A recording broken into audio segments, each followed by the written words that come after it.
select shift. So you can select how disappointed you are.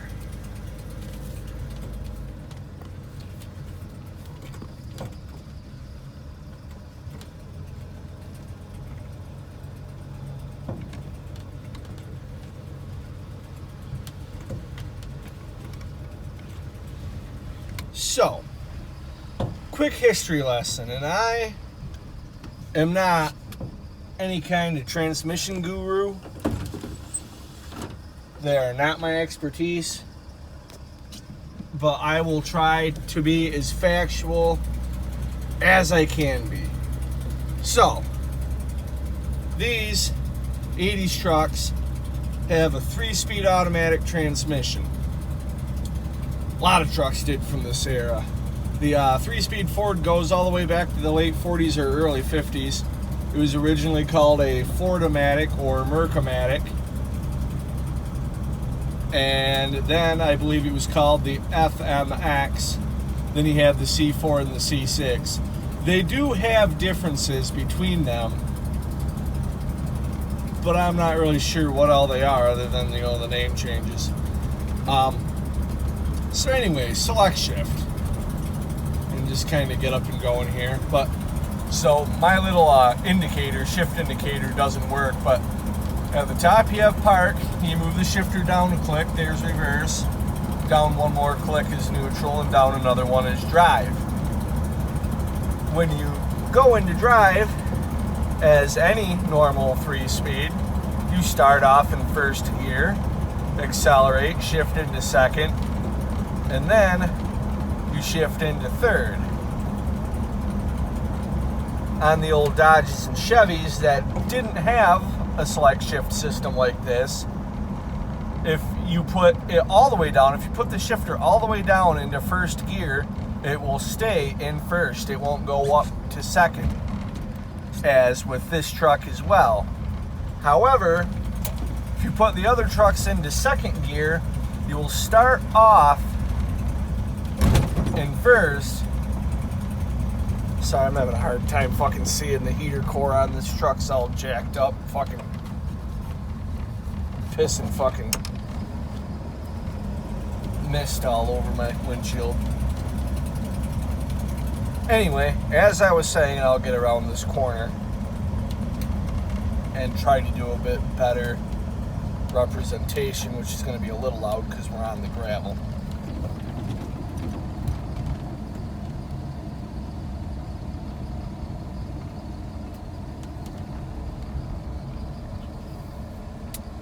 Belts are squealing a bit. Alright, first gear.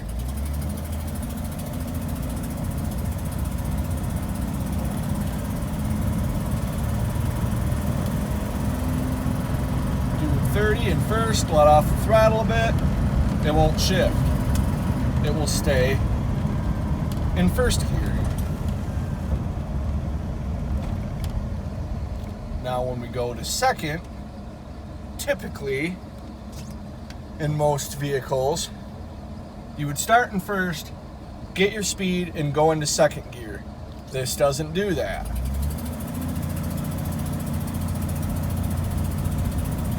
Started in second.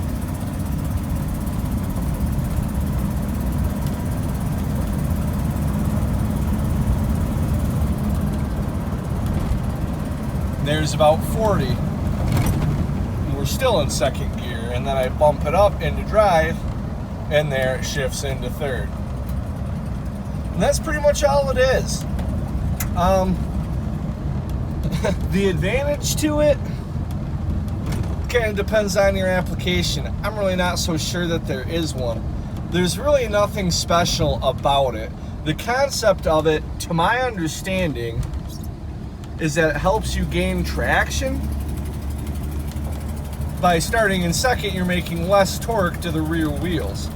However, if you're going to spin tires, you get a lot less wheel spin in first gear, and it's more likely to hook up. Where in second gear, if the wheels start spinning, they're going to really start spinning. The chance of them spinning is slightly less. And like I say, that would depend on application. This has got the 300 inline 6.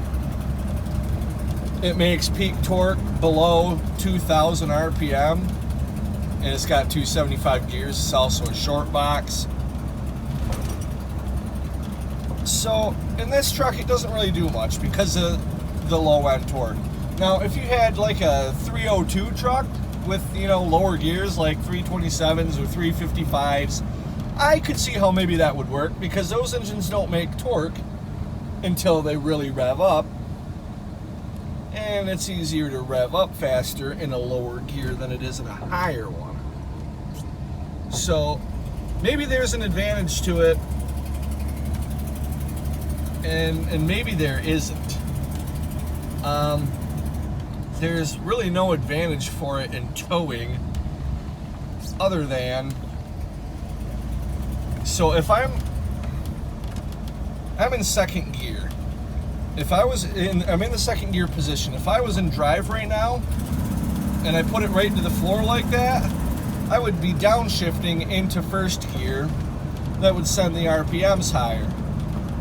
Being that this engine makes peak torque below 2,000 RPM, you don't necessarily want it really revving a lot higher. I mean, maybe if you're at a really low RPM, it would be nice. In first gear is pretty low in these trucks. It's 272 to 1, and then you have the 275 differential gears. But so these don't really make that much torque anyways, though, and with the gearing that's behind it, you're not going to really successfully do a lot of heavy towing with this truck. Now, in something like a 6.9 diesel, those make peak torque, you know, almost 340 pounds of torque at only 1,300 RPM. There, I can kind of see how it might be useful, but not really. Because you're just, from a dead stop, you're just taking away torque to the rear wheels. Here, I have it in second again. I mean, I didn't get any wheel spin right there, and this is pretty wet gravel. But this truck doesn't really spin the wheels much unless it's on pure ice. Anyways, even if I was in first gear, I don't think I'd really be spinning the tires much. We can give it a try. I'll put it in drive and not first, but it'll start in first.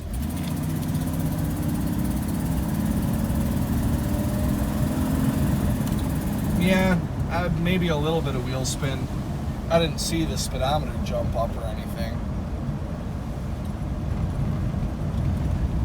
So, yeah, I just wanted to explain what Select Shift was.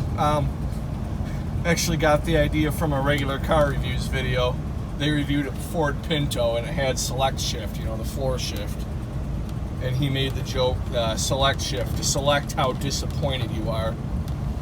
And I thought that was hilarious, and it's kind of funny because it's, in this truck, it's funny because it's true, really. These inline sixes, they just don't make much power. They're really not torque monsters. It's just that the torque they do make is at a low RPM. So it gives the illusion that they have a lot of torque and all kinds of pulling power. And with something like 345 gear or 355 gears, they actually will pull pretty well. They're insanely slow, even empty. They won't do highway speeds. This will barely do highway speeds empty with the 275s. And the fuel-injected versions of the 300 were better. And really, I'm sure some of the ones in the 70s were too. This being an 82, it was kind of a weird era for Ford and really everybody. Everybody was switching over to the front-wheel driving cars. I mean, not everybody, but the K car and the GMW body, you know, the Cutlass Sierra came out, I believe, 82. It was just a weird time for the automotive industry, and they fucked around with some weird shit. But the 3-speed C6 is one of the most reliable transmissions you can get, automatic or manual. Reliability-wise, I would put this up against a ZF5 any day. Now, granted, the ZF5 will perform a lot better than this for towing because it has this, you know, instead of a 3-speed, it's a 5-speed. So you have a low gear and you have an overdrive. Not that you ever use all 5 of them at the same time. If you need first gear to take off, you're probably hauling something heavy enough that you wouldn't want 5th gear. Or if you are just cruising and you want 5th gear, then there ain't no reason to start in 1st, because top speed's like 8 miles an hour in 1st, so you would just start in 2nd.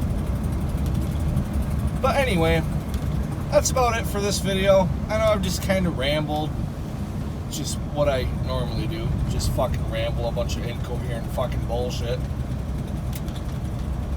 But I just wanted to clear up what select shift was, how it worked. Let's talk about sausage, what it does, where it comes from, and yeah, just kind of help anybody out. I think it's kind of cool. Like I say, I really don't think there's any real distinct advantage to it, no matter how much Ford wanted to think so, you know, whatever their reasoning was. I think they were trying to convince themselves more than anybody else. But it is what it is. There ain't nothing wrong with it. It is kind of nice for like putting around in town in Escanaba. You know, kind of taking the back way through the residential area, a lot of yield signs and stop signs. Because you never really get going fast enough to need 3rd gear. And the i6 has the torque to start you off in 2nd gear. So you can just roll around town in 1 gear all day long and the truck will never shift. But it's not like these really shift particularly hard. So I'm not really sure why that would be a problem.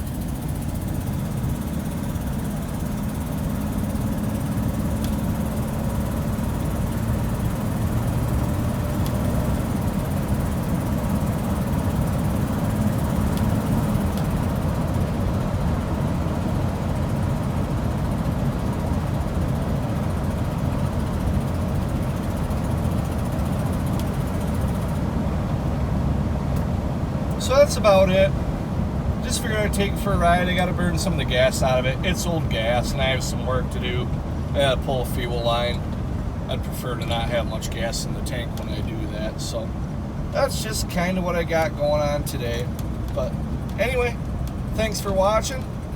Hope this helped somebody or maybe at least learned something. And peace out.